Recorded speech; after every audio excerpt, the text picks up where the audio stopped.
L'Ensemble Nature, c'est une démarche d'édition collective, commune, entre deux designers. C'est une rencontre, c'est une envie de travailler ensemble, de partager des savoir-faire. J'ai une formation de design textile ingénieur. Et en fait, depuis que je suis à Paris, j'ai créé des tissus pour la mode de la maison de haute couture. Comme j'ai vu la matière brute et naturelle telle qu'elle, ça m'a vraiment donné envie de l'habiller. De l'habiller en fait comme on pense à quelqu'un qu'on aime.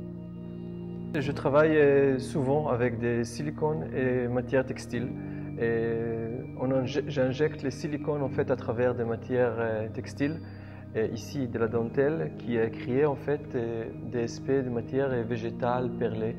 Travailler avec la matière de Tsurigeta, c'est une évidence. C'était une évidence pour moi, à partir du moment où cette matière qui recouvre les bois flottés, eh bien c'est comme si ces bois avaient passé un moment très long au fond de l'eau, dans les abysses. C'est comme si ces bois avaient été colonisés par des coquillages, par des coraux, par des animaux, en fin de compte, au fond des mers. On peut parler de symbiose avec cette matière qui épouse totalement les formes du bois flotté.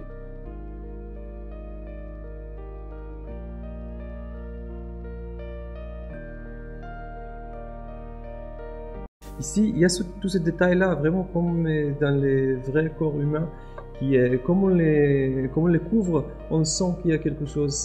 C'est vraiment quelque chose qui parfois tu essaies de cacher et parfois tu essaies de montrer.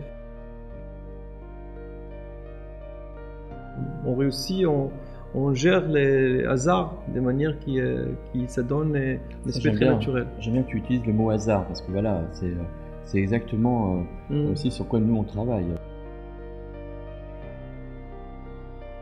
J'essaye, comme dans votre travail, votre création, on ne contrôle pas 100% le résultat. C'est-à-dire qu'on n'arrive pas, mais on essaye aussi pas. On n'essaie pas. Ça veut dire qu'on donne la matière de parler. Et c'est ça qui est beau, parce qu'en même temps, c'est aussi respecter cette partie indomptée ou cette partie non gérée. Et c'est ça qui rend, je pense, les pièces à chaque fois uniques, à chaque fois impressionnantes, et qui leur donne une histoire.